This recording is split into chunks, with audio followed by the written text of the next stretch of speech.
Hep hep hep hep. Don't get me wrong, the purpose of this video is for people na gustong pumuti. At hindi ko rin sinasabi na kung hindi ka maputi, hindi ka maganda ha. Kasi there are people talaga na kahit hindi sila maputi, maganda sila.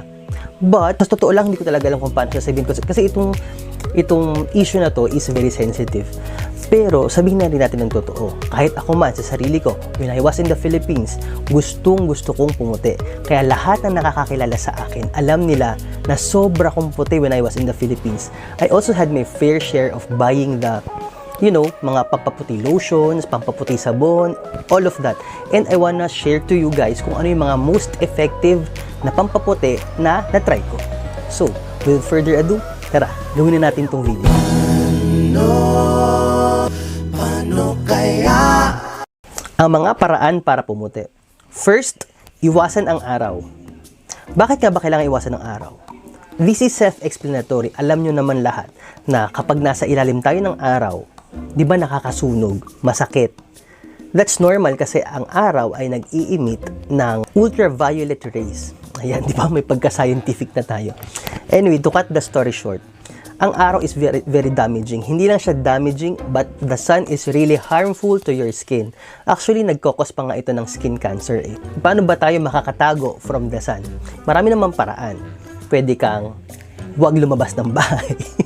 Di ba? Second is wearing something na hindi masyadong maiinitan. For example, gumamit ka ng mga long sleeves. Ayan, tulad nito. Long sleeves na hanggang dito. Di ba mala Michael Jackson? Di ba? Para hindi ka maaarawan. Or magpayong. Naka-long sleeves ka na, nakapayong ka pa. Kung syempre, hassle naman sa'yo na magganyan. Pag lumalabas ka, syempre mukha ka naman din. Di ba tayo artista? Siguro kung artista pwede.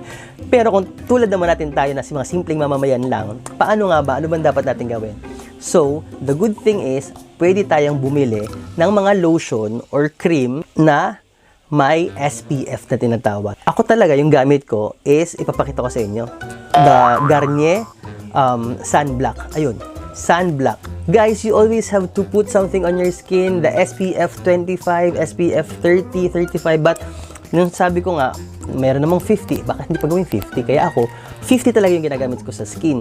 So, alam nyo na, sunblock is the key. Ang sunod na paraan para pumuti ay gumamit tayo ng mga produkto na pampaputi.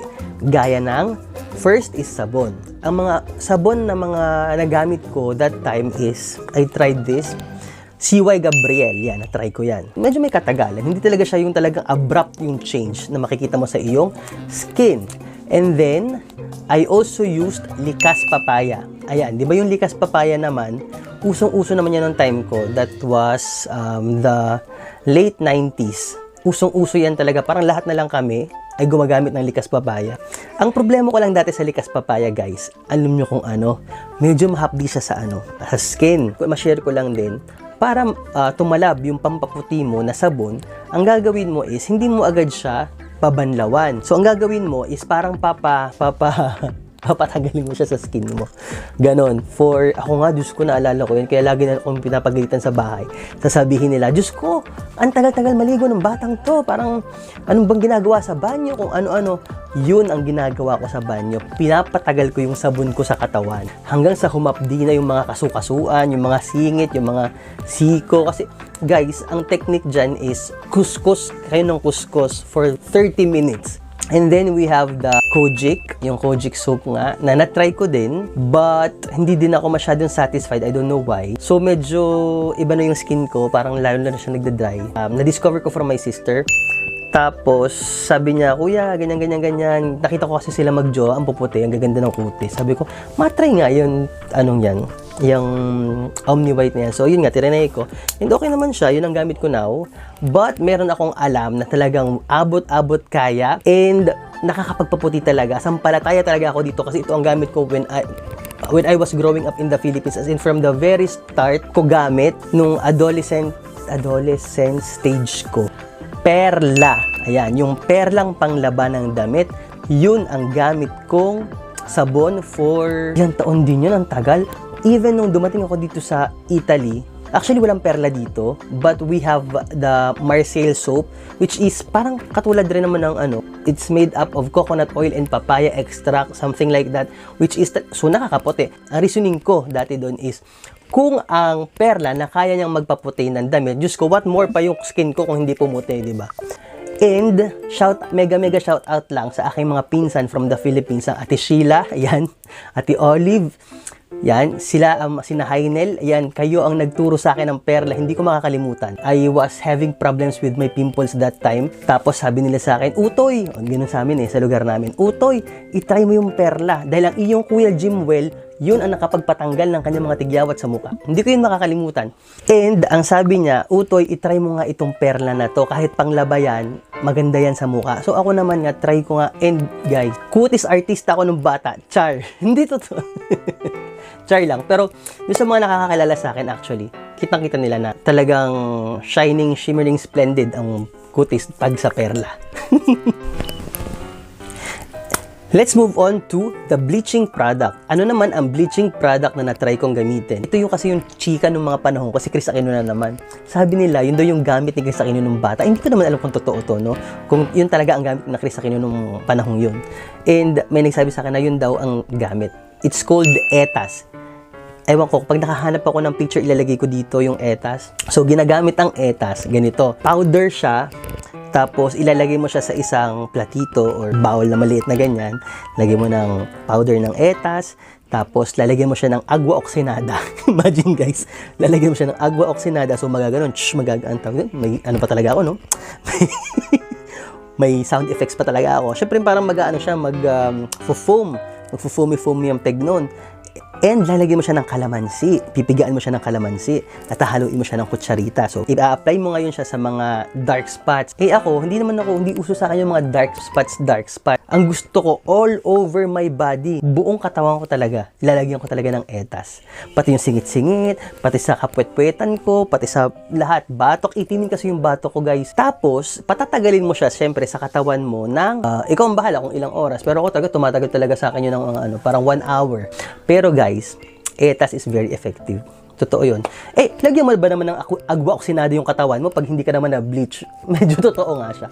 Let's move on with the lotion and creams na nilalagay ko sa katawan ko. So, let's start with the black and white lotion. Pag ganun ko naman, guys, mainit, guys, sa katawan. Eh, syempre, sa Pilipinas, ang init-init na nga. Tapos, maglo-lotion ko pa ng mainit. Diba? Hindi rin umubra sa akin. Actually, parang na-stop ko agad yung paggamit ng black and white na lotion. And then, I tried the skin white na lotion. Yun, medyo okay yun. Kasi medyo, hindi siya masyadong oily, hindi siya masyadong mainit. Hindi naman siya cooling effect, pero medyo light. Kumbaga, medyo light yung, yung feel sa balat.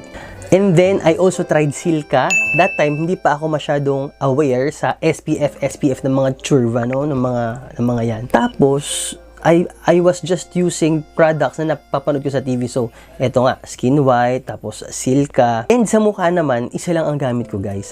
Isa lang talaga yung gamit ko sa mukha. Ang ginagamit ko lang that time is Mena. Diyos ko, ito na naman ang walang kamatayang Mena. Ang tawag sa akin sa Pilipinas ay Mena Boy. Kasi nga, best in Mena ang mukha ng lola nyo nung nasa Pilipinas ako. And akala nila nagpapaderma ako ng mukha kasi ang kinis-kinis ko, ang puti-puti ko.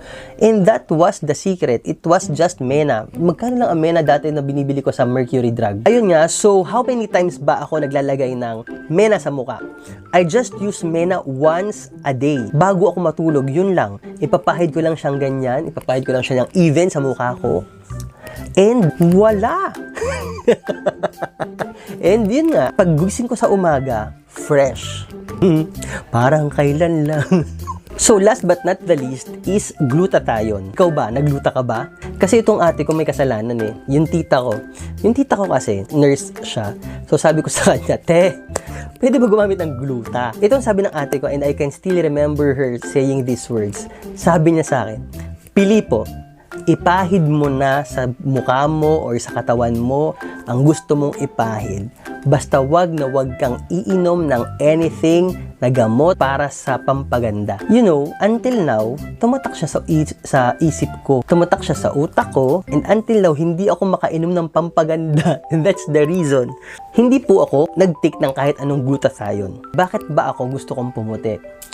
Kasi, nung bata ako, kaya ako gustong pumuti, kasi parang yung nakikita ko lang, may observation, parang yung mga nakikita ko artista, mapuputi. Tapos pag nakakita ko na maputi, parang ang sosyal. Pag nakakita ko maputi, parang malinis. Which is, hindi naman ibig sabihin na hindi ka maputi, hindi ka sosyal. Hindi ka maputi, hindi ka malinis. Pero that was my observation and interpretation na mali talaga ako. But then, meron talaga mga tao na ganun talaga yung pag-iisip. And marirealize din naman nila yon in the long run. So, like me, actually sa totoo lang, hindi na talaga ako nagpapaputi ngayon. I just have the sabon na Omni White and that's it. Wala dito nagpapaputi masyado. Ang gusto nga nila is the tanner your skin, the better. So, gustong-gusto nila yung kulay natin, ng mga Pilipino na ganyan, na hindi masyadong maputi, hindi masyadong maitim, yung sakto lang, kumbaga ganyan. Totoo naman, kung ma-maintain mo nga naman yung ganitong kulay, but very smooth and skin, ganyan, di ba? Di ba? Bongga yun. Talagang bongga yun. So guys, if you like this video, kung nakatulong man ako, kung gusto nyo magpuputi, please hit like and subscribe. Don't forget to click the notification bell para updated kayo sa mga bago nating vlogs. And itong ginagawa kong to is natuwa ako kasi parang I can answer questions of how to. Kaya tatawagin ko tong episode ito na paano kaya. See you on my next video guys. Ciao!